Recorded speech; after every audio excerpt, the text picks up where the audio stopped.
Welcome, everybody. Good morning, good afternoon, good evening from wherever you are around the world.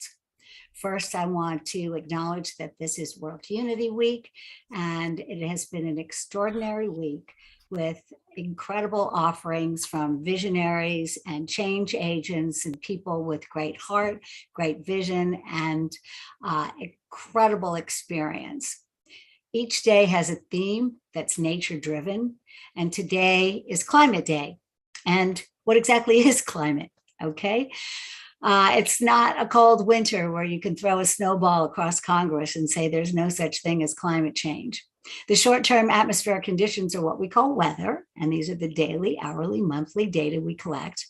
The long term atmospheric conditions are what we call climate, and these are short-term weather conditions averaged over long periods. So weather is short-term climate, and climate is long-term weather. My first eco-hero as a child was Jacques Cousteau, and he famously said, people protect what they love what they understand, and they understand what they are taught.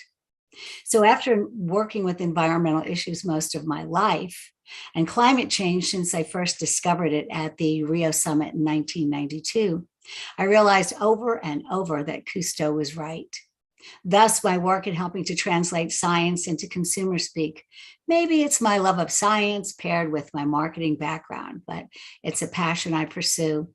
And I am I know everybody says I'm very blessed to work with, but we have to count our blessings. And I met Kerry through a Chip Cummins, who many of you know, at the American Renewable Energy Institute, which I've worked with for many years. And Kerry, Koepping, and Andreas Sparrow, Andrea, are the directors of Arctic Arts Project. And they've managed to achieve something that most storytellers don't. They attain a level of visual literacy with their work that touches the heart and speaks to both scientists and the world at large. So Arctic Arts has been focused on high-level collaborative science with organizations around the world who consistently acknowledge that we are instrumental in helping them gain understanding and visual truth to what they only see in modeling and data points. So we're going to give you an example of runaway climate chaos in real time. So first, I'll introduce Kerry Koepping, who is an internationally acclaimed environmental photographer, visionary, and communicator dedicated to the stewardship of the environment and the Arctic. He's the founder and executive director of the nonprofit Arctic Arts Project. He is dedicated to global sustainability by illuminating climate issues through the use of science and visual literacy.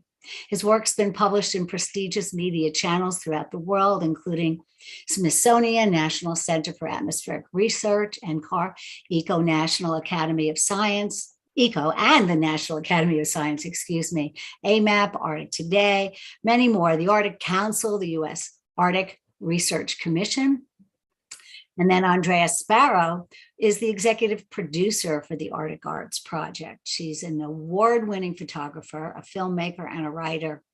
Andrea's paid close attention to the impact of humanity on the natural systems of our world for more than 30 years. She's passionate about communicating the science behind our changing climate and the strategies we need to mitigate our impact and adapt to the world. And I will add that Andrea is a mother as well. And so she is passionate about being a very good ancestor to generations to come. And Bruce Vaughan is a climate scientist and a fellow at the Institute of Arctic and Alpine Research at the University of Colorado. He analyzes climate history from polar ice cores to Greenland to Antarctica. His lab also measures weekly samples of greenhouse gases from over 60 NOAA sites. That's the National Oceanic and Atmospheric Administration. Those sites scattered around the world. He has been going to Greenland since the 1980s and has personally witnessed unprecedented climate change firsthand. And he also rides a bike. So we really are here to share not only their work, but this is, since there's been a nature theme every day, they've captured nature speaking. So without further ado, I think Kerry, you'll begin here. If we could spotlight Kerry. Welcome Hello.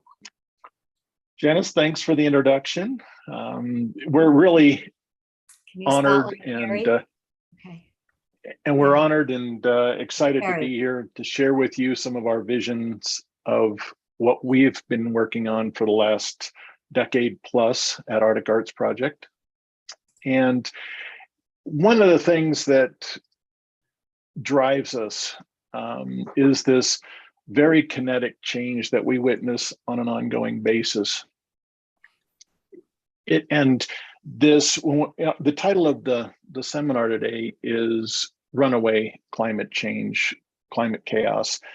And over the last decade, what we have seen is relevant changes happening at an increasing pace. And so what we want to do today is just kind of bring together the visuals that we've been working on, and we're excited to have Bruce with us. Bruce has been a partner with us for a few years, and he brings a scientific component to our work, and we just want to share with you some of the great things that we're doing.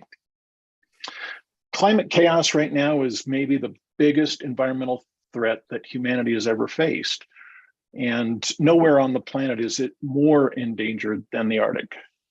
The Arctic has become a sentinel for relevant changes seen throughout the world. And we work with individuals, science communities, individual communities, businesses, and policymakers around the world to inspire, to educate, and to promote action surrounding climate change. We have coined the phrase visual literacy, and that Janet touched on a moment ago. And what does that mean? Well, we're living in a world where there's more people with cell phones than there are people on this earth that have access to running water.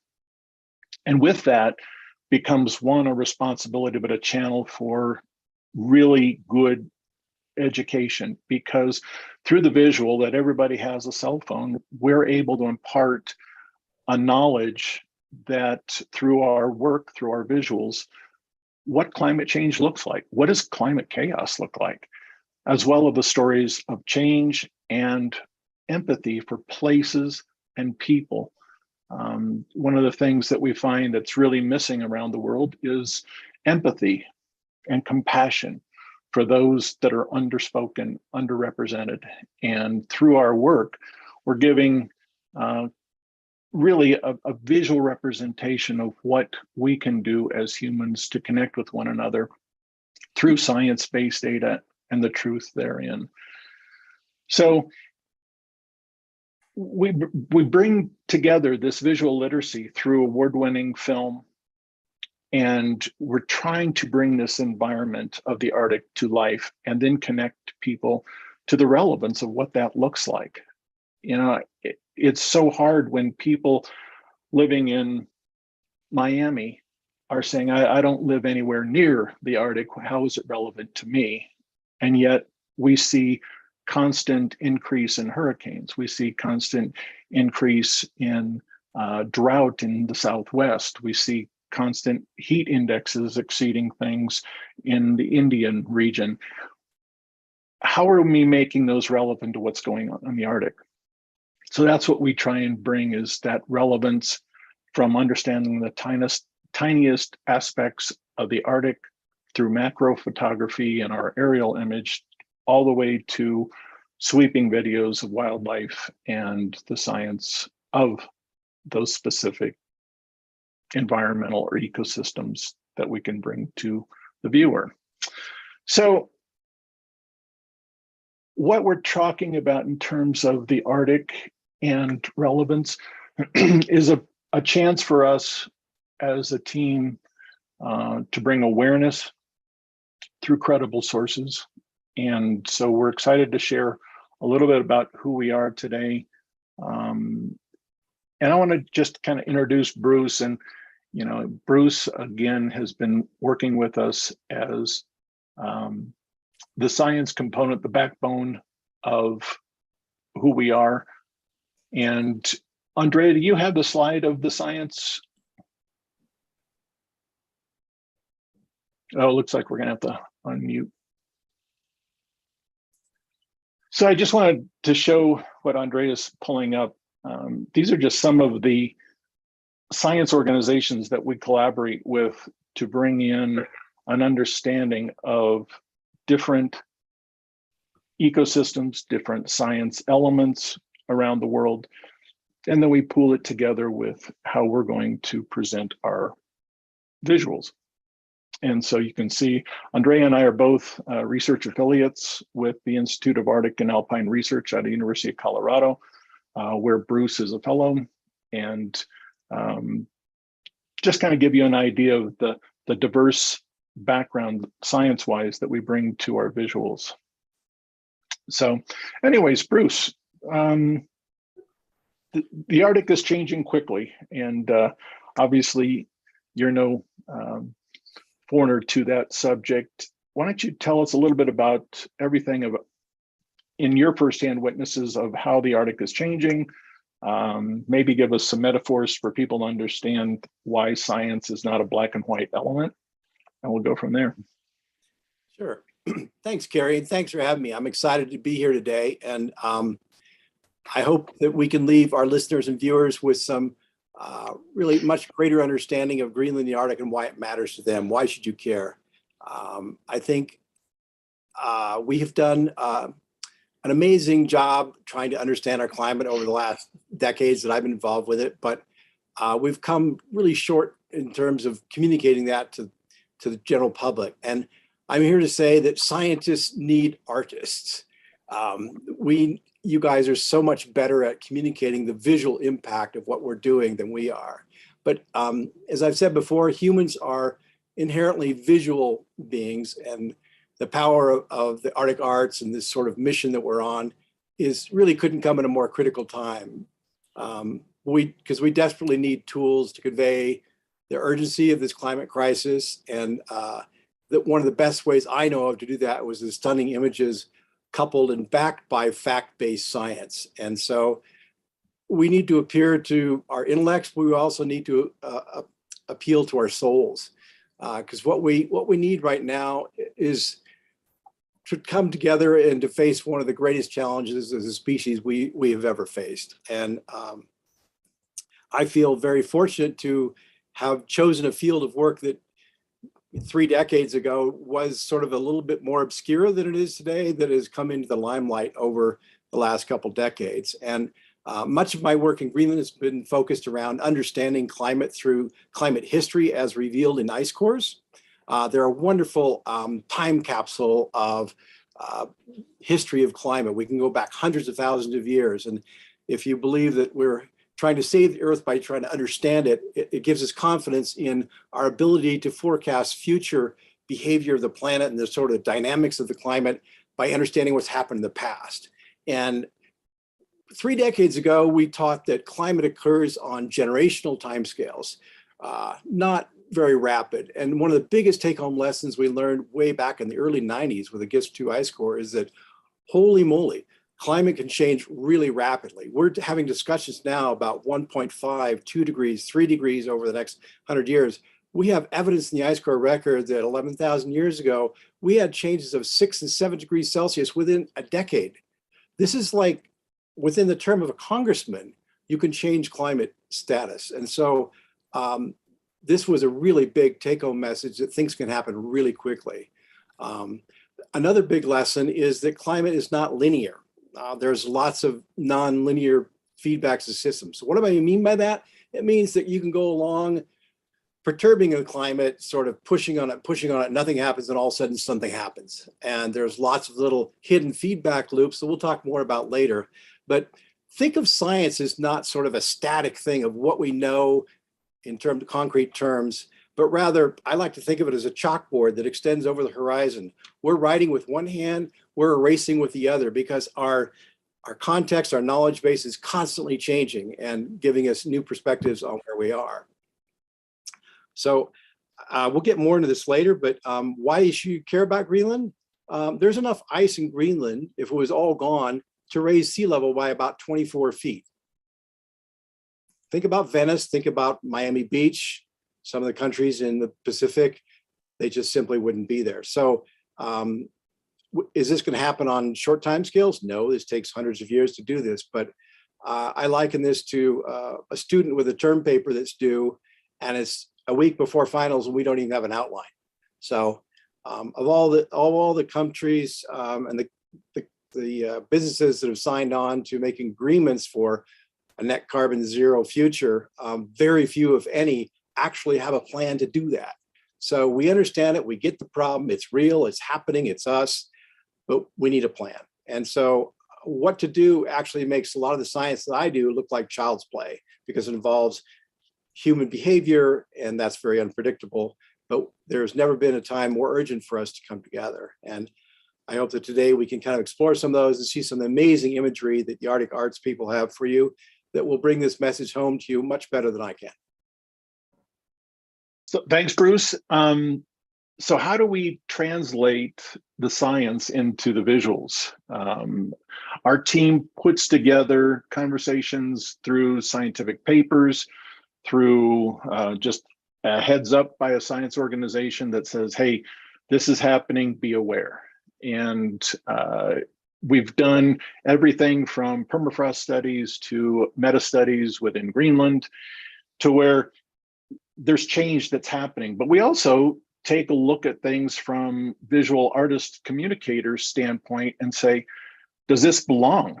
What's going on here? Because we may visually see something that the science world has only modeled through data points. They don't have the visuals to go with it. So we as artists will bring it to light in a way that really imparts education to the scientific world.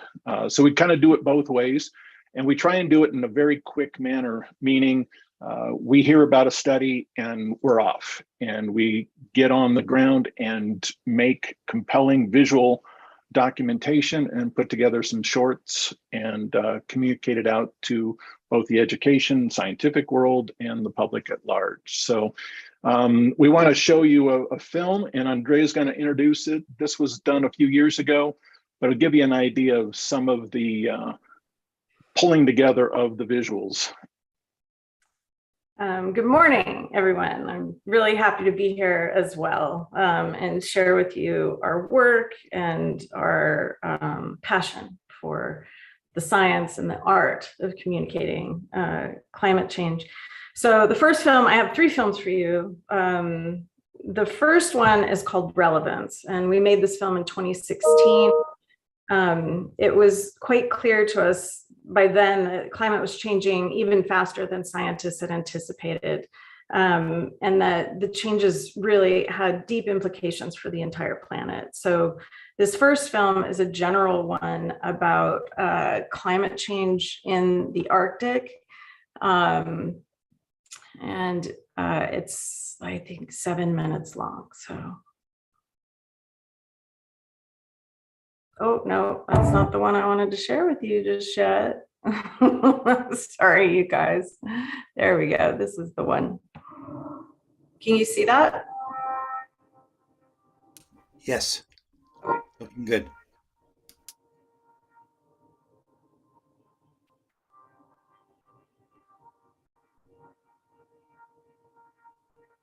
What is change? Is it environmental, social, political? What is the Arctic? Is it just a large block of melting ice? When will the Arctic be inhabited? Do you really notice change? These are but a few of the questions from around the world that the Arctic Arts team of visual communicators hears each day. I'm not sure whether we are more surprised by the questions or whether those asking the questions are more surprised at our answers. One thing for sure, change is constant, and it is very, very visual.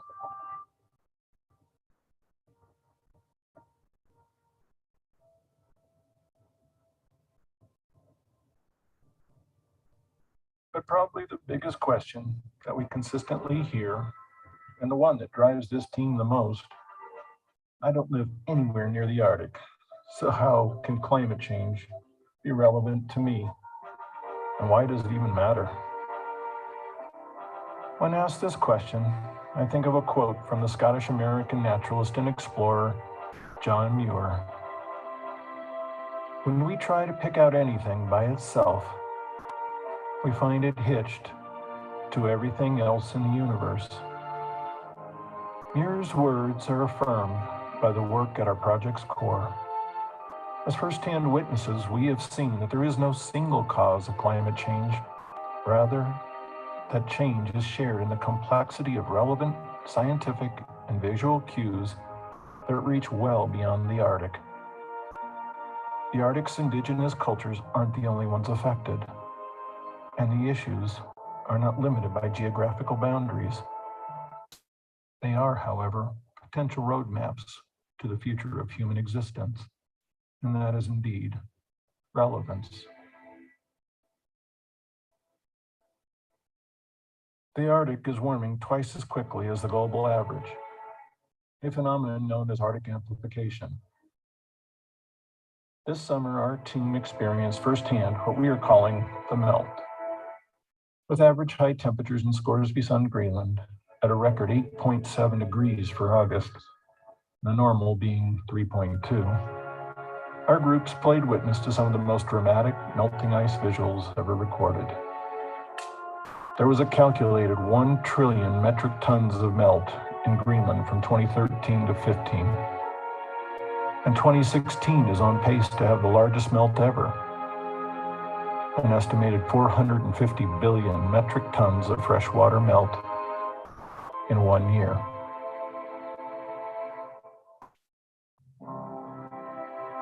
So how do we communicate change?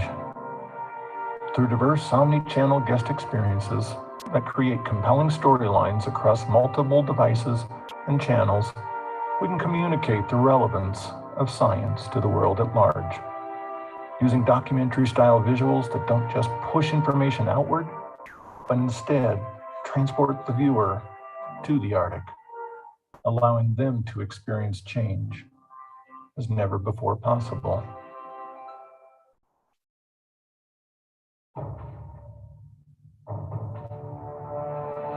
So how do we transport the viewer to the Arctic?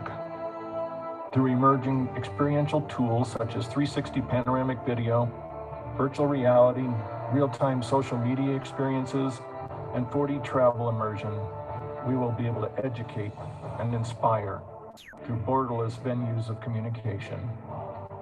As the human existence is wrapped in questions both profound and complex regarding this change, our team of communicators is faced with the challenge of bringing about global awareness through the visual. We look to evoke reason and empathetic dialogue between the scientific, artistic, and educational communities and bring perspective on the real and present kinetic evidence that exists in the Arctic. By merging experiential imagery from all segments, we hope to generate understanding and reflection to the world at large as to what change in the Arctic really looks like and how it becomes relevant to their own existence. No, the Arctic is not just a melting ice cube, rather a dramatic transition to a new landscape. With the decline of the ice caps, science has seen dramatic evidence that indicates that with the melt comes greater seismic, geothermal, and volcanic activity, as evidenced in Siberia, Iceland, and even Chile in the southern hemisphere. The Arctic region has 3 main types of evolving vegetation: polar deserts in the north, boreal forest in the south, and tundra in between. Rising temperatures are activating a northward expansion of the boreal forest into the permafrost-laden tundra, and the tundra into the polar desert.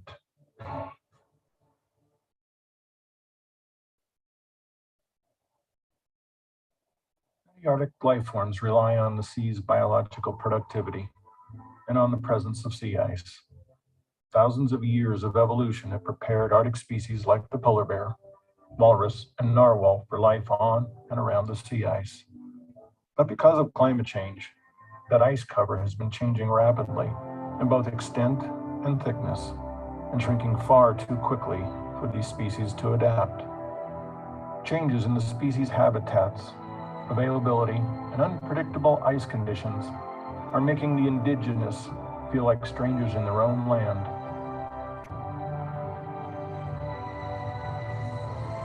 Yes, we are all ice-dependent species. Societal changes within the Arctic's indigenous have increased their vulnerability to climate-induced changes, making their ability to adapt to changing climatic conditions greatly reduced, a trend that is reflected throughout the indigenous communities of the world, and not just the Arctic.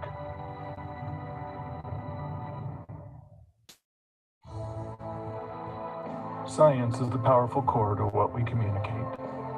It establishes relevance to the visuals and provides structure to the team's mission.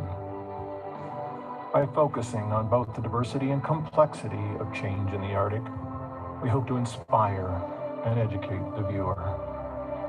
And through our existing and emerging channels of visual literacy, motivate the world at large to reflect on their own relevance to climate change.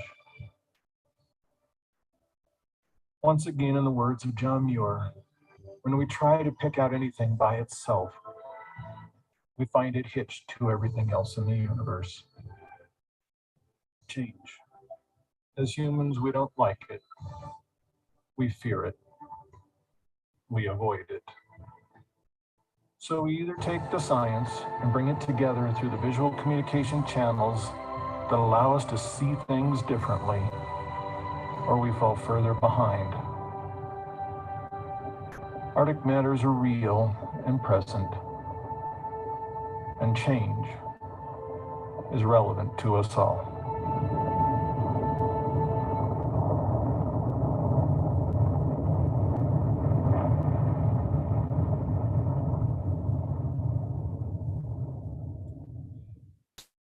Okay, so Okay. this next series. Andrea, let Yeah, me yeah. just say before you show anything else, when you share your screen, you need to hit optimize sound and video because the sound and video was all out of sync and you couldn't really hear the music. Did you do that? So I there don't we think go. you did that. There we go. Did you see it? No, I Did you see didn't. it? Now I'm doing it. I'm so sorry. you guys. Yeah, I just wanted you all to know that it really doesn't sound like Kerry's talking in a tin can. It's really Sorry, you guys. music. Feel It free to doesn't interrupt do me if I justice blow to that it. again. Do you see that button? Yeah, I got it. I got it now. Unfortunately, this next piece is actually just a clip that has been used in a few different places, but I wanted to share it with you guys. This is also from 2016.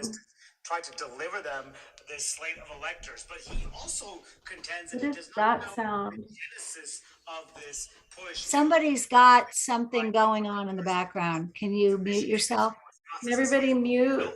No, somebody's got something going on. Says that he had no involvement. How do we get some? Somebody's how do having we a get- conversation in the background. Why don't you? Yeah, we need to get Should I just everybody talk? muted. Office who rejected Okay. John, can you? Is There we everyone- go. Okay. No, somebody is still. Well, should I just go ahead? Can you guys hear me No, okay? no, we need to mute that. I think the co-host can mute all the participants in the Yeah, but- participants panel. John, can you do that? Or Michael? My chief staff do the right thing. Contact the vice president. I just did that. Where's Michael? Okay, And I just unmuted myself, so I think we're good. okay. I don't know Okay, who that great. was. Sorry, you guys. No worries. Okay, so this next piece is just about 1 minute long. We titled it Reverse because it's extraordinary to watch the ice essentially returning. It has an inspiring feeling to it. So you first see it fall and then you see it go back on, which is basically what we want to do, right? We want to reverse changing climate. This was filmed in 2016 also at a glacier in Western Greenland called Eki Glacier. And We were there for 8 days, and during that short time, Eki, which is not a big glacier, lost more than 2 million metric tons of ice. It was just constantly calving. We could hear it all day and often in the night even, which is also unusual. We got at what was at the time, the first time footage had been done right above the glacier with the drones. So you could really, really see what it was like when it fell, which was really cool for us. But it gives you an idea of this small glacier could lose that much ice. Okay, so the next thing, I'm going to take it off share for just 1 second because I'm going to talk for a moment. The next thing I'm going to share with you is from 2019. So in the early spring of 2019, around March, climatologist Jason Box came out with a critical meta-study that was about all the changes brought by warming climate to the Arctic systems. We immediately realized how important the study was, and we went to Greenland just a couple months later in May to document the different pieces that Jason was talking about in this study. Later, document the different pieces that Jason was talking about. I'm echoing. Okay.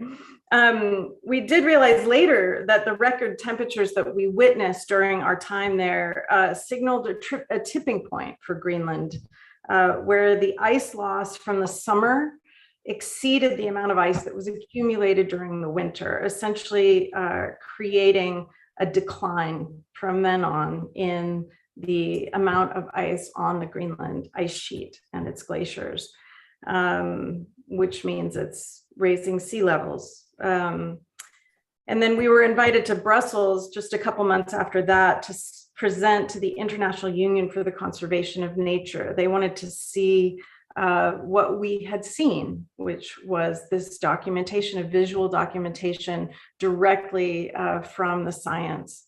And so the thing I'm going to play for you now is actually just a recording of the presentation, part of the presentation, and the visuals that we brought to the IUCN that summer in Brussels, which gives you a good idea of the way that we really interpret the science and share it quite directly.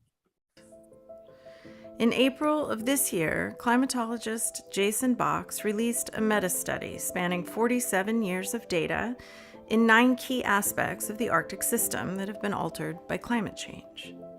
Many of the changes documented in the study were particularly visible in the spring, so our group left in May to document what is happening there. We spent 2 weeks in Western Greenland, taking photographs and video. What we experienced was one of the warmest springs on record for the region. Spring came 4 weeks early this year, and these temperatures had precisely the effect documented in the Box study. In our explorations of the tundra areas, we found no snow remaining where normally there would still be light coverage and low temperatures, keeping the plants dormant. Instead, the tundra surface was covered in water-filled bogs. Plants were coming to life, many of them blooming already, but there were almost no insects yet. The effect of this is multifold. The longer growing season increases the biomass of plants in areas where there is water. There is an increase in CO2 uptake with this. However, the degradation of these plants in autumn increases the CO2 output and results in an increase in CO2 release overall. The bogs allow ancient carbon dioxide and methane to bubble to the surface, which we were able to see in many areas. The unusual warmth also has the result of a shorter bloom cycle and a mismatch between the plant's need for pollination and the arrival of the insects that do this work. Long term, this will result in far fewer species of plants in the tundra and a limited diet for animals like caribou and musk oxen that depend on them for food. And this is happening in many areas of the Arctic. The next observation we made was that the sea ice was vastly reduced from its normal coverage in the area. Weeks ahead of the usual time, the fishermen were out in boats, laying long lines to catch halibut. The fishermen have observed that the halibut have grown smaller in recent years. This is likely due to overfishing. Rather than a small number of fish being caught in the springtime, thousands of tons are pulled from the water, as the longline fishing from boats is a far more effective way to catch fish than through the ice. The more time that the sea is free of ice, the more fish are caught here, at least until overfishing reduces the available catch. The Greenlandic fishermen we talked to were happy about this. They make more money to buy things like bigger boats, snowmobiles, and televisions. They can buy food in the winter, and so are less concerned with the loss of caribou and musk oxen than people in more remote parts of the Arctic, who depend on these animals for food all winter. On Disco Island, the story is somewhat different. The halibut population has declined there, but the men are catching far more cod. Cod have moved north as the waters have warmed. This is a temporary bounty, as the waters can become too warm for the fish eggs to incubate properly, meaning that the cod population is possibly moving north rather than simply expanding their territory northward. The early melt of the sea ice also causes changes in whale migration patterns by allowing them to migrate north earlier in the ice-free ocean.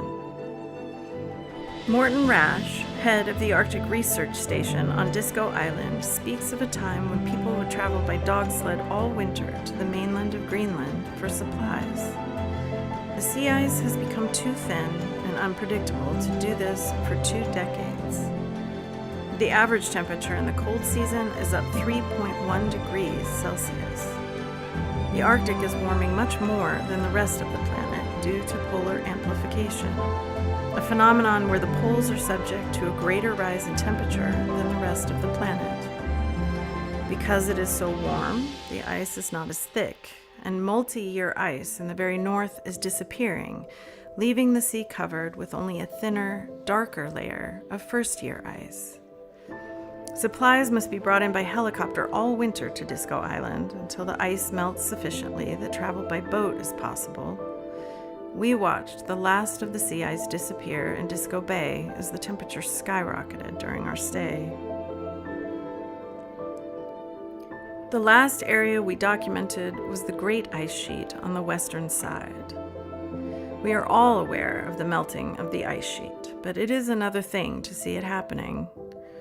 We flew north from Ilulissat to Eki Glacier. Our last visit to Eki, 20 months before, had us curious about how the glacier had changed in this time. The glacier has not receded noticeably, but it has deflated markedly, leaving much more rock exposed along the cliffs that flank it. As we flew over Eki and up to the ice sheet, there were tracks and pools of deep blue water all over the surface of the glacier. The ice sheet, which should still be white, was similarly traced with blue. Every crack and crevice held a river, every depression a lake. It is beautiful and really frightening to see so much blue water up there in May. Blue absorbs much more of the sun's radiation, which then causes more melt with that heat. Albedo refers to a surface's ability to reflect solar radiation.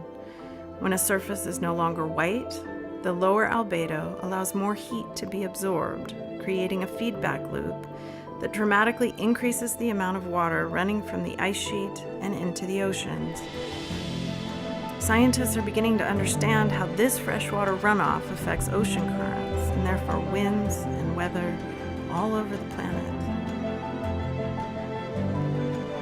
The Arctic is the key that unlocks our way of life here on Earth. If we allow this vulnerable system to fail, we set forth a cascade of changes everywhere. It could all be seen as simply depressing, making us want to turn away from what the Arctic is telling us. But I see this message as a gift. In the Arctic, we are able to see firsthand how deeply a place can be altered by a warmer climate. The Arctic is a sentinel, telling us to move quickly to change the way we function on this planet, to change the way we see this planet. It is not a thing with endless resources for us to squander. It is a living system made up of countless smaller living systems working together to create this beautiful, habitable place. Okay, you guys, I'm going to stop that one there, and because we're going to run out of time. So I want to turn it back over to Kerry quickly, so that we can cover everything. That was great. The technical worked beautiful on that one. So Okay. We still have 20 minutes, so. Okay. So okay. one of the things that Andrea is bringing to light in that key indicator study was the relation between the deep science and what we saw, and then the relevance to the rest of the planet. And I want to just get Bruce's input on how the Arctic changes that we see and that you have seen really affect the rest of the world and the mechanisms therein. So why don't you give us a little bit of insight on the science of that? Sure, thanks, Kerry. I'm going to bring up a couple examples, but I first want to tag back to your quoting of John Muir. 100 years ago, he had it right. It's all connected. The more we learn, it is all connected. You pull on that one thread and it's all one. So one of the ways you can think about this is of the solar radiation reaching the Earth, think of the sea ice in the Arctic as kind of Earth's sombrero. It's protecting us from the more intense heat that we would receive through a thinner atmosphere at the poles. And as that melts, we get a little darker surface, as Andrea pointed out in the video, that absorbs more heat, more warming, and you kind of get this runaway effect. And this is also coupled with the ocean. And Andrea, I think you have a visual for the conveyor. I do. I have the setup. Give you this guy. Yeah, Wally Broker created this several decades ago, but he figured out how the oceans worked. And it's kind of complicated, but just focus on the orange and the blue, whereas the warm surface currents are in orange. And as they travel along the surface, they head up towards Greenland and Svalbard. They cool down, and there's a salinity component. The water basically sinks in a deep water, and it drives this sort of circulation that transfers heat throughout our oceans. And this is coupled with the climate, and this is what drives our weather. And another example is how the temperature difference between the equator and the North Pole is what drives the jet stream that brings weather systems from west to east. Well, as that gradient, as the Arctic warms, that gradient reduces, the energy of that jet stream is reduced. And so think of it as like a wavering flag, rather than just being driven straight downwind. It can now kind of meander in a sort of like a river or a flag does. And what that allows for is persistence. So what happens is you get a weather system that brings moisture or heat or drought or whatever. It can just park over a place for a long period of time. Witness in Colorado, the 2013 floods. We had a year's worth of precipitation in 3 days because a system just came and parked. So this is basically a perturbation and poking of climate that will give rise to extreme climate events, whether they're wildfires in the West. We've seen dramatic changes in fire behavior that are a new regime for how we interact with the forest in the Western United States is dramatic, and we're witnessing it every summer. As a volunteer firefighter, I see that firsthand. But there is one thing I will point out that does give me hope. And that is in a university, I'm privy to interacting with a lot of young, bright, very motivated students who are going to inherit this problem much more than I. And it's their resilience and their willingness to tackle these challenges that gives me hope, because the Earth's going to do just fine. It's all the species on it. They're going to need to adapt, and we're going to have to get very creative. And I have great hope in the next generation. Yeah, thanks, Bruce. And, one of the things that Arctic Arts has really focused on over the last few years is a component of hope in all of our films, trying to bring to light how people can be involved, how they can take action.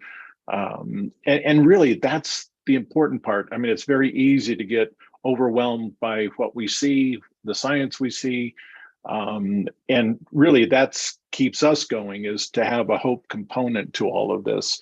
I want to share real quickly our website, because we have an action page and everybody can go there.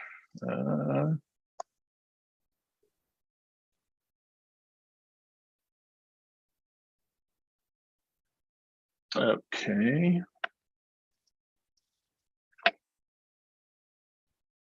Yeah. For some reason. There you go. Yeah. My favorite photo. Yeah, but it's not. But Kerry doesn't brag, but that photo has won so many awards around the world, and you can see why. I'm going to have to stop sharing though. It's not giving me. What are you wanting to share? I'm going to show the website. You want to pull up the website, Andrea? It's not letting me share the website. And I want to go to the action page and really talk about the components therein, if we can get that. I'll get it. So while she's bringing that up, you know, I'll talk about just my personal journey, because one of the things that we have found is it's really important for people to take ownership of their own changes. Change can be frightening. Change can be a little overwhelming. And you think, no, I don't have any impact on the global aspect of things, but I can do that individually. And if we take just your own world, what can you do? And we've talked about, you know, years ago, it was like change a light bulb. Well, we've gone quite a ways past changing the light bulbs, because there's a lot greater issues. But if we take on our transportation issues, you know, buy electric, walk, Bruce talks about riding a bike. Where's our transportation come from, and how do we reduce our footprint by those actions? Food, we waste 40% of the food in the world, and most of it happens in North America, this food waste. Reduce your red meat, reduce your food waste, reduce the things that you purchase that come from the other side of the world. You know, let's just pare down what you're doing as an individual, and then commit to avoiding plastic, single-use plastics. But then the next step is communicate to your community, your friends, your neighbors. How do we make a difference if we don't even communicate to our neighbors and our friends? Inspire them. The next is take it to the bigger picture. You know, communicate to businesses, to policymakers, what you're doing. Vote, but vote to an active change. So again, as individuals, one at a time, we don't make a difference. But if we realize that we're all connected and we start making much greater choices from the business side of things, from our buying choices, from the governmental side of things, we can take great action. So go to the website. There's some really great resources on the website in terms of measuring your carbon footprint, changing your habits. Where does local food come from? So some real good action items there, but embrace it with hope. There's hope in the things that are happening. So. Kerry, I also want to say to everyone that the website is full of absolutely the most jaw-dropping, gorgeous photography and lots of videos that are available for you to watch, both short and longer ones. So please take a journey across the website when you have a chance. Go ahead. Yeah, Andrea, personal hopes and motivations for you? Well, as you mentioned, as a parent, I very much want a planet that at least resembles the one that I grew up on for my daughter.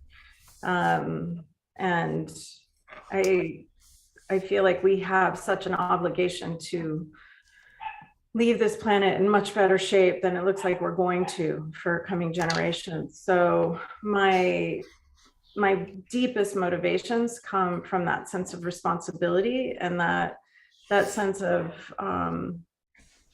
hope that most people feel that way. I mean, I think a lot of people feel that way about their children and their grandchildren, and we don't want to leave them a mess. So my hope really comes with that feeling that we can garner that sense for our future generations, and give them something fabulous and beautiful like we've had. Yes. We need to show them that we love them. Yes. Yeah. Are we going to talk about the expedition coming up? Yeah. So one of the projects we've got in the works right now, there's a little archipelago that we showed on the map at one point called Svalbard, and it's an archipelago north of Norway, small little cluster of islands between the North Pole and Norway, and it is warming 7 times greater than the rest of the planet. And part of what Bruce was talking about in that conveyor belt, you saw where the heat was gathering, and the currents going across Svalbard and the Barents Sea are warming dramatically. This is affecting the rest of the planet. It's not just an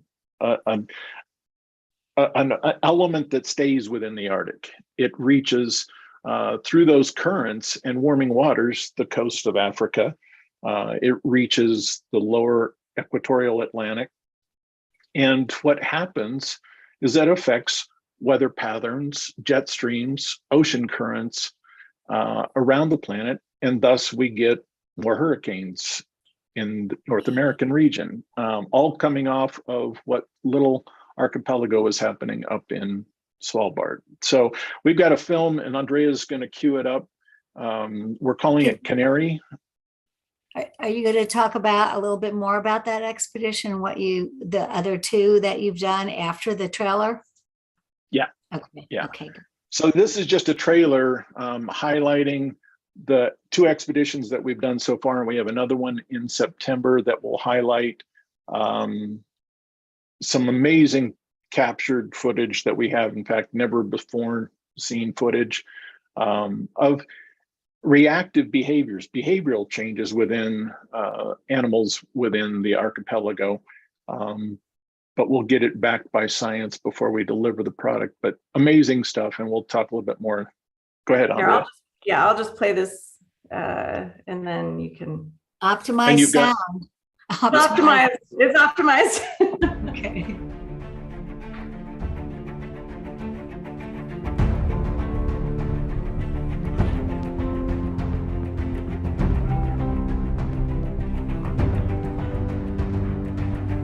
The Arctic is changing.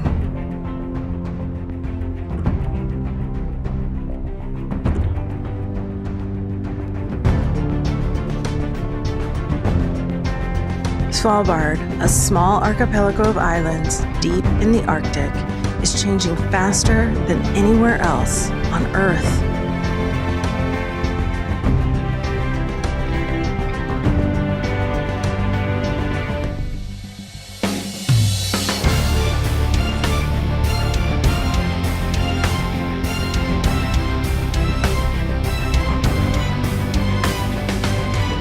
How will animals survive as the world shifts around them?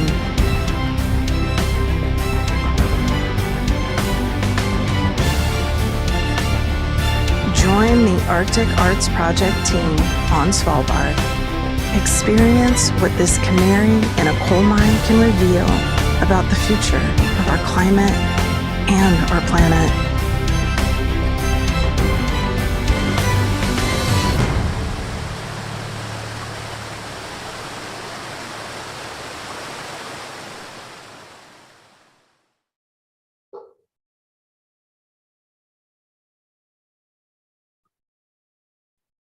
All right. So very excited to share with the rest of the world what's going on in Svalbard. It's such obviously a canary in the coal mine, representing a very dramatic sentinel of what's happening and what is happening around the world, not just in this archipelago, but we've been given a gift to understand visually what's happening, and then we'll bring it to the rest of the world. Hopefully early winter, we'll have the complete film ready to go. So, Andrea, But any there's other been- thoughts on Svalbard? Well, just that you've had 2 other expeditions and the reindeer footage, I'd love for you to make a mention of what they just saw and why that was so historic, because that's just a tiny little piece that that alludes to a much bigger question that's still unresolved. And our team captured this footage that no one else on the planet had captured previously. This is what they do. So Yeah, well, I can talk briefly about that. There has been, what we captured was actually a polar bear hunting reindeer. Polar bear are completely adapted to a marine diet. So that means seals and walrus and things like that. Their bodies are optimized to pull nutrition from the blubber, and they do it super quickly. They can metabolize it really quickly and really well. Pursuing a meat source that is very high in protein but very low in fat, like the reindeer, is an unusual behavior to see on a larger scale. And so this idea that the polar bear are learning, because the mamas teach their babies to hunt this way, they're learning to pursue other food sources, eggs, birds. Unfortunately, Svalbard doesn't have a lot of people, 2,500 people, but also human refuse and so forth. So the bears are very good at finding food, but this creates some very interesting questions for the future about the health of the bears, the populations of reindeer and so forth, and how that plays out will be very interesting over time. they have the entire footage. This is just a snippet of it, but they have the entire footage of the chase and the capture, which I guess is rather painful. But, from BBC to Disney to Netflix, they all want it because it's a historic first and challenges what science has known up until this point. Dennis, is it possible for a viewer to chime in now? Well, there will be in just a minute. Well, I'll call on questions. So please. Well, Janice, hold on. Yeah, and great. is it okay? Let me explain. Here's the thing. So you guys want to keep this conversation going, right? So you can, but we need to stop the live stream. So okay, we got 2 minutes, right? 2 minutes. You do. For them to wrap up. Well, welcome. First, I just want to say how impressive this is and important this is. I just want to underscore the challenge it is to get people's attention and the need to communicate in compelling ways. I think you were very wise, Bruce, to do this kind of partnership. This is what we need to see. And of course, how we're going to deal with multiple challenges in the world right now, right? At the same time is definitely our challenge. So yes, in a minute or so, we're going to stop the stream. I'll wait for you to say, Dennis, when you want to, but then we can keep the conversation going for about another 3 minutes. Okay, great. Thank you. Yeah, we're wrapping up here, and then I'll do a short wrap in the next 2 minutes or so. You guys, it needs to be to stop the stream. That's what I'm saying. Right. Do we have 2 minutes? We have 1 minute. 1 minute. Oh, go for it. Why don't you go ahead and wrap up, Janice, and then we can take it off. Well, all I want to say is that you can see what happens in the Arctic doesn't stay in the Arctic. And that's pretty much what I have to say. And we need to support this work because in all my work with visual literacy around science, I have not seen this kind of equality and connection between the arts and the sciences that drives knowledge and the heart. So that's it. Anything else, you guys? We've got 1 minute. Thank you for grateful. having us. Thank you for the forum.